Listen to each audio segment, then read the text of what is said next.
560theanswer.com. This is Chicago's Morning Answer with Dan Proft and Amy Jacobson on AM 560. The Answer.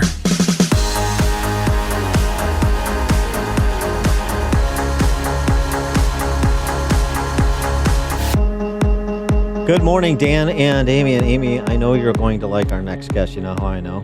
How? Because he was born at Swedish Covenant Hospital in Chicago. It's where all smart people are born. He's Greek. He's not Swedish, but he was born there. He went to Niles West High School, where your mom and my dad went to Niles East High School. Yes.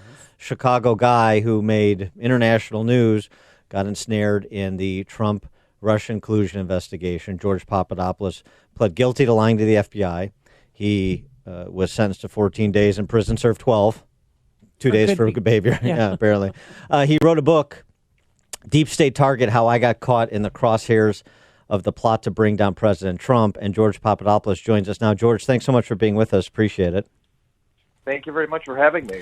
So, not to go all Tom Arnold on you here, but you pled guilty to lying to the FBI. The reporting was you misrepresented the time at which you met one of the intelligence operatives that was sent your way, Mifsud. You said you had met him before you worked for Trump. You met him after you worked for Trump, and this was a material lie, according to the FBI. Is that fair? Is that what you did, and did you do that purposefully? All I'll say is that what's stated in the status of offense is unfortunately what I pled guilty to, and there are many factors that went into that guilty plea, not necessarily because of misremembering when I met somebody. And I explained it in my book a bit. There were a lot of charges. I guess they were imagined charges being thrown my way.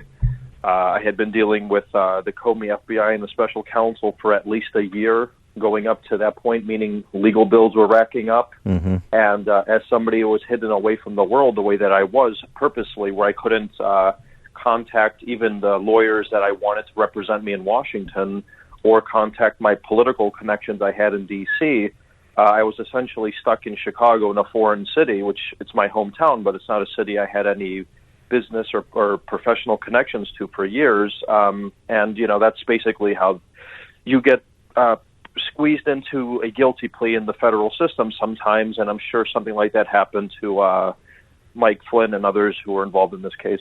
In your op-ed in the Wall Street Journal recently, you respond to Bill Barr's testimony before Congress that there was spying that happened. You say, absolutely, there was spying. It was spying on me. And you go through three operatives, in quotation marks, that were run at you. I mentioned Mifsud being one of them. Stephen Halper, who is a professor and sort of a CIA asset. And then Alexander Downer, this is the Australian politician. Can you go through those three and just how they ran at you and how that all unfolded? Yes, I'll do my best to try and summarize a pretty long story. But I joined the Trump campaign in March of 2016. I'm contacted for the first time out of the blue by the Australian government in mid-April. So this is something that many people don't understand. The Australians had contacted me on April 14th or 15th in London, and they wanted to meet with me, and they started to probe me about both my professional ties to the Israelis and the energy business there, and also to Trump and Russia. So I found it very strange that Australia would reach out to a Trump associate in London when Trump never even mentioned the word Australia on the campaign trail, and I had absolutely no ties whatsoever to Australia. So moving forward, I gave an interview to the Times of London on May 1st or so, where I basically denounced David Cameron's remarks he had made to Donald Trump about his Muslim ban comments. And 4 days after that interview, I'm contacted by both the DIA, meaning the Defense Intelligence Agency of the U.S. Embassy in London, where they meet with me. They begin to probe me. And then the Australian government reaches out to me again after the DIA does and says, Alexander Downer would like to meet with you. And when I get to this meeting with Alexander Downer, as you can see in my transcripts to Congress, which have been recently released 2 weeks ago, I, under oath, told Congress, as I said the same thing to the FBI and Bob Mueller 7 months before this New York Times story came out about us, that he was spying on me. where I felt he wasn't even surreptitiously spying on me, but overtly spying on me and recording my conversation with him. So this notion of he and I, or I bringing up Russia and Clinton's emails in the hands of the Russians to him after I had a very uneasy meeting with him is absurd. So that's Alexander Downer's role. And Stefan Halper, as you suggested a minute ago, he was a professor, ostensibly, at Cambridge University who had paid me $3,000, flew me to London to write a report on what was then my expertise, which was the energy business in Israel and Cyprus.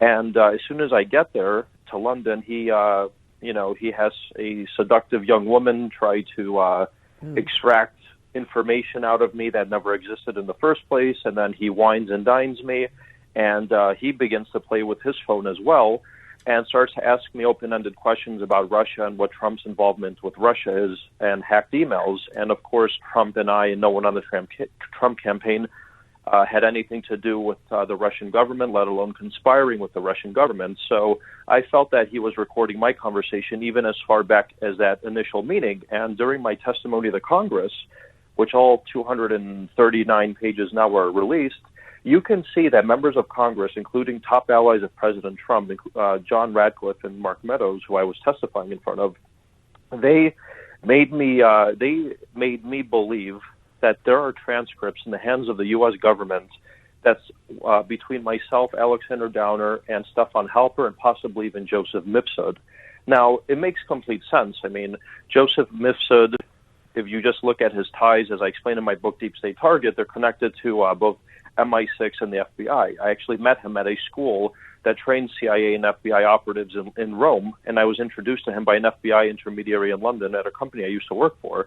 And Stefan Halper and Alexander Downer both are very well connected to MI6, and actually both were directors of a private intelligence organization named Halakit in London. So the coincidences between these three people, I don't think they are coincidence. And the connections between all three of these people are incredibly suspicious. And I think that when Donald Trump called the Italian prime minister a couple days ago after I went public on an interview to Fox and Friends and mentioned that Mifsud had been found in Rome living 2 blocks away from the U.S. embassy there, that certainly was discussed. And then, of course, now Donald Trump just tweeted yesterday about how the British were spying on us after I've been very vocal talking about how the UK and Australia were involved in this illicit spying scheme. So clearly there's, I'm not directly coordinating, of course, with the White House, but my lawyers, I know they have connections, let's just say, very close over there. And I'm certain that a lot of the information that's in my congressional testimony and book and what I've been just talking about recently is probably going to be used as ammunition to investigate the investigators. But we'll have to wait and see. It's very early stages, but I'm very enthusiastic.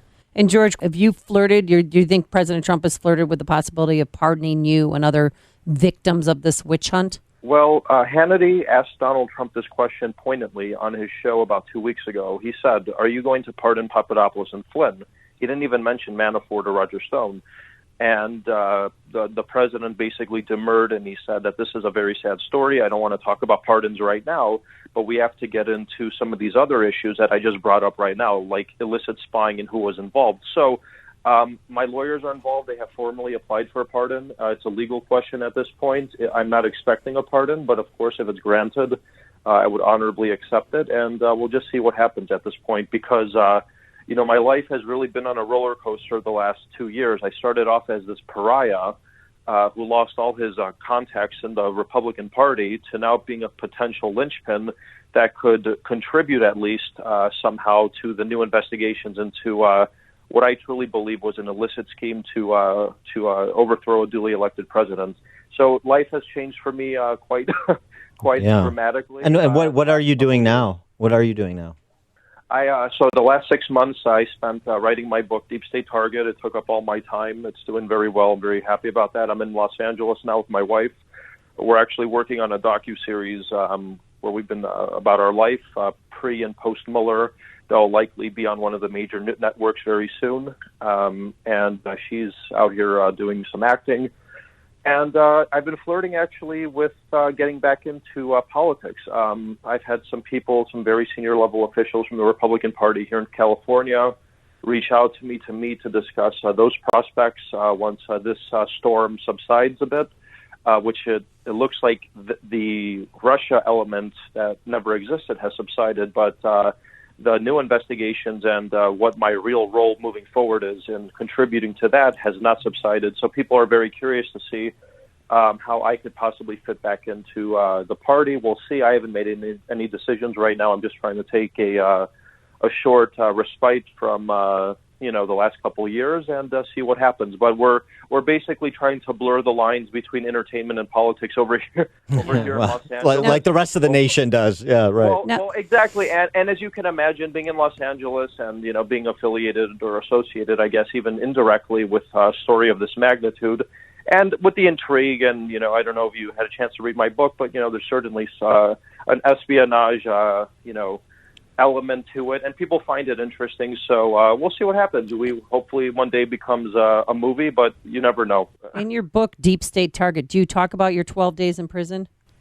Yes, I do. And I spent 11 nights in there, and I talk about it, and I'm not shy about it. It was part of my life and my life's journey that's taken me to where I am now.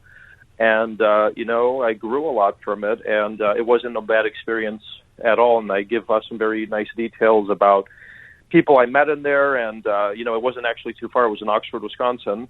And I give my life story. It's a very fascinating book about how a relatively young man from suburban Chicago ends up in, consulting abroad, meeting with prime ministers and foreign ministers of various countries by the age of 25, 26, then joining presidential campaigns and essentially finding out that what his entire case was really all about from Mueller was not about Russia, but was about my ties to the Israelis. And Bob Mueller states this unequivocally in his memo, where he mentions that search warrants and wiretaps were issued on Papadopoulos to snoop on his ties to Israel, but we couldn't find enough evidence to charge him under a FARA violation. So I've tweeted that element of the report, but many reporters either purposely overlooked it or just probably didn't notice it. But my case with Mueller was really about FARA violations, or alleged FARA violations,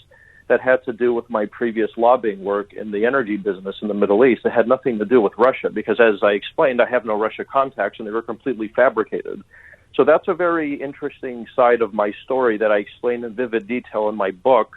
And they were using jail experience. Yeah, they were using jail experience. Yeah. They were using you to try and climb the ladder the same way they did with Manafort, although I understand that your professional experiences are completely different, but the same approach is compromise you, use you to climb the ladder.